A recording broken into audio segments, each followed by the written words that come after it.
ନିଖିଳ ଉତ୍କଳ ଆଳି ଓ ଖଣ୍ଡାୟତ ସମାଜ। ନିଖିଳ ଉତ୍କଳ ଆଳି ଓ ଖଣ୍ଡାୟତ ସମାଜ ରାଉରକେଲା ମଣ୍ଡଳର 42ତମ ବାର୍ଷିକ ସାଂସ୍କୃତିକ ସମ୍ମିଳନୀ ରାଉରକେଲାର ସେକ୍ଟର 1 ସ୍ଥିତ ଏଚ୍ ବ୍ଲକ ପଡ଼ିଆଠାରେ ଅନୁଷ୍ଠିତ ହୋଇଯାଇଛି।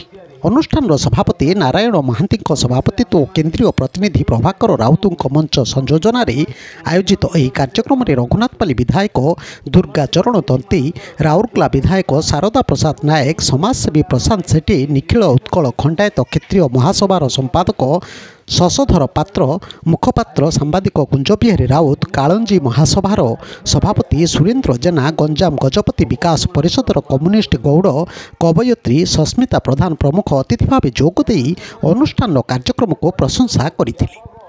ଏହି ଅବସରରେ ଗତବର୍ଷର କୋଷାଧ୍ୟକ୍ଷ ନିରଞ୍ଜନ ମହାନ୍ତି ଗତବର୍ଷର ଆୟବ୍ୟୟ ସମ୍ପର୍କରେ ବିବରଣୀ ପ୍ରଦାନ କରିଥିଲେ।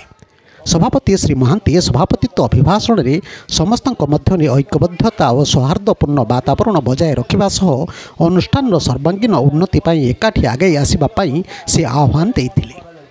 ଅନ୍ୟମାନଙ୍କ ମଧ୍ୟରେ ସର୍ବଶ୍ରୀ ଶିବରାମ ଜେନା, ରମେଶ ଚନ୍ଦ୍ର ସାହାଣୀ, ବିପ୍ରଚରଣ ବିଶ୍ୱାଳ, ସୁଖଦେବ ପରିଡ଼ା, କୈଳାସ ନାୟକ, ଅଭ୍ୟର୍ଥନା କମିଟିର ସଭାପତି ଅନ୍ତର୍ଯ୍ୟାମୀ ରାଉତ, ସମ୍ପାଦକ କୈଳାସ ନାୟକ, ଗୋପାଳ ସ୍ୱାଇଁ ପ୍ରମୁଖ କାର୍ଯ୍ୟକ୍ରମ ପରିଚାଳନାରେ ସହଯୋଗ କରିଥିଲେ।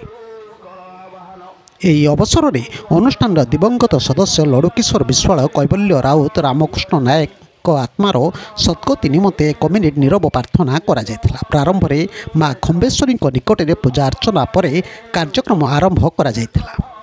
ଉପସ୍ଥିତ ଅତିଥିଗଣ ଶିକ୍ଷା ସ୍ୱଚ୍ଛ ପରିବେଶକୁ ଗୁରୁତ୍ୱ ଆରୋପ କରିଥିବା ବେଳେ ଆସନ୍ତା ଫେବୃଆରୀ ମାସ 4 ତାରିଖ ଦିନ ମାଙ୍କ ବାର୍ଷିକ ଉତ୍ସବ ପାଇଁ ସମସ୍ତେ ସହଯୋଗ ଉପସ୍ଥିତ ରହିବାକୁ ଅନୁରୋଧ କରାଯାଇଥିଲା। ଏହି ଅବସରରେ ସମାଜର ମେଧାବୀ ଛାତ୍ରଛାତ୍ରୀମାନଙ୍କୁ ପୁରସ୍କୃତ କରାଯାଇଥିଲା। ଶେଷରେ ମଣ୍ଡଳ ସମ୍ପାଦକ ବାବୁଲା ଖଣ୍ଡୁଆଳ ଧନ୍ୟବାଦ ଦେଇଥିଲେ। ବ୍ୟୁରୋ ନ୍ୟୁଜ୍ ଓଡ଼ିଶା କଥା ୟୁଟ୍ୟୁବ୍ ଚ୍ୟାନେଲଟିକୁ ଆପଣମାନେ ଦେଖୁଛନ୍ତି। ମତାମତ ଦିଅନ୍ତୁ, ଲାଇକ୍ କରନ୍ତୁ, ସବସ୍କ୍ରାଇବ୍ କରନ୍ତୁ ଓ ସେୟାର ମଧ୍ୟ କରନ୍ତୁ।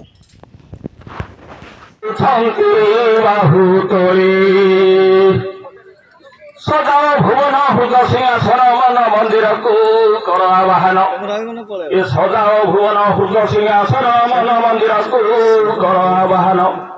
ପ୍ରଭୁଙ୍କୁ ଅନ୍ତର କଥା ଦିଅରେ କହି, ନୟନ ରେ ପାଦ ଦିଅରେ ଥୋଇ, ଦୁର୍ଲଭ ଏ ରୂପ ନେତ୍ର ଭରି ଦେଖ, ଦୁର୍ଲଭ ଏ ରୂପ ନେତ୍ର ଭରି ଦେଖ, କୋଟି କନ୍ଦାର ପାରବାଇ ହେ ଭଗତେ, କୋଟି କନ୍ଦାର ପାରବାଇ ହେ ଭଗତେ, କୋଟି କନ୍ଦାର ପାରବାଇ।